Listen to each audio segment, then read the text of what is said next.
All right, the 2024 Player's Handbook has an awesome update for weapons, so let's talk about it. They have added weapon masteries.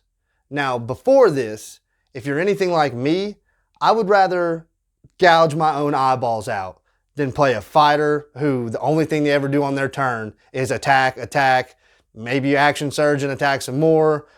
You don't have a lot you can do with your bonus actions, and that's your turn. Every turn, you're attacking. Or even like a ranger where you have a couple spells, but 99% of the time it's just I shoot an arrow, I shoot an arrow. That is fine. I have guys that play in my game that they never want to play anything but a fighter or a barbarian. They don't want to mess with magic. They just want to do their attacks, be strong and awesome, and not have to worry about too much. And if that's how you play, that's cool. Everyone gets to play D&D how they want to play it. I would not like doing that. It's so boring to me.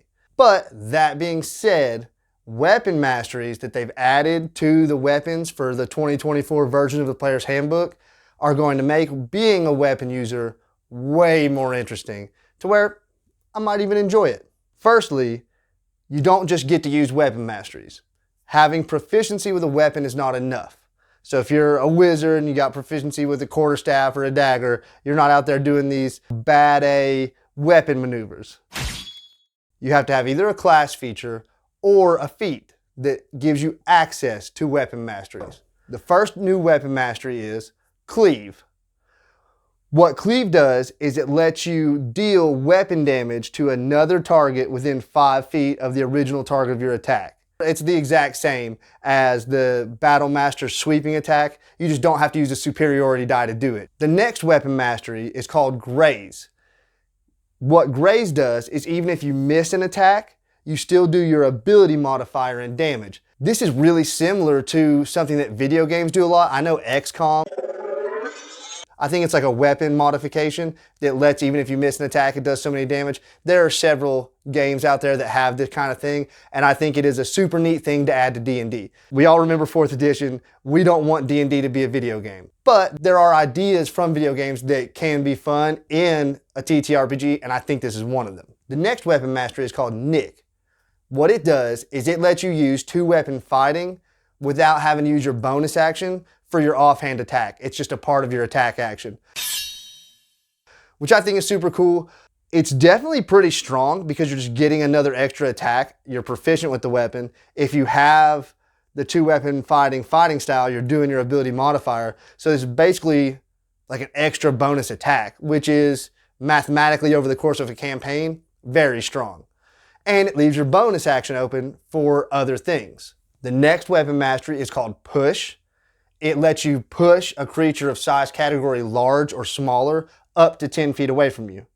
Now, based on my understanding, say you're enlarged, it doesn't scale. So it's not one size category larger than you and less, it's just large or less.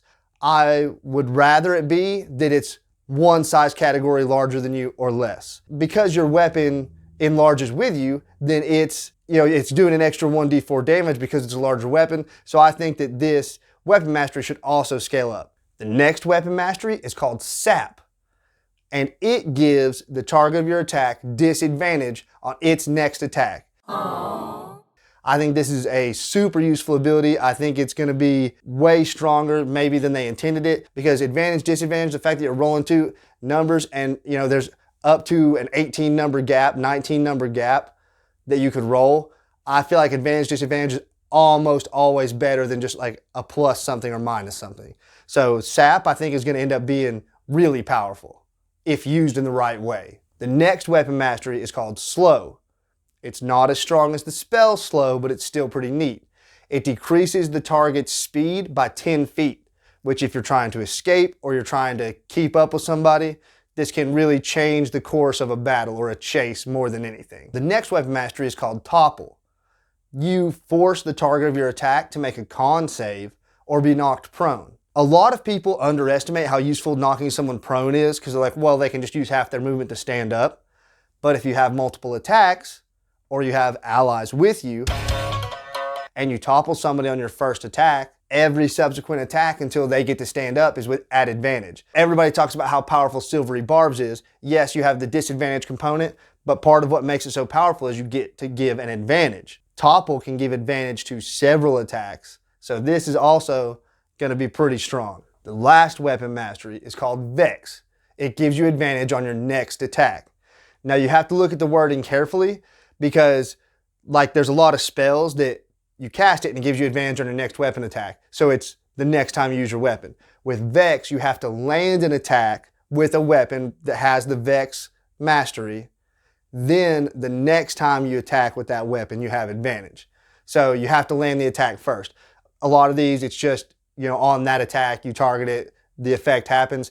This one, you have to hit them with the Vex weapon, and then you get the advantage. I think this is going to make playing a weapon user way more fun and way more interesting. Like a lot of things in the 2024 Player's Handbook, these things do seem strong. All of the stuff in the 2024 Player's Handbook is getting increases in power just to be a progressive step forward for all of us who've been playing D&D for all these years to feel like things are progressing and getting stronger, which I think is a good thing. If you've made it this far, throw me a like. If you want to keep up with all the stuff coming out with the new 2024 Player's Handbook, go ahead and subscribe. Here's some other videos I've done you may want to check out. Thanks, guys.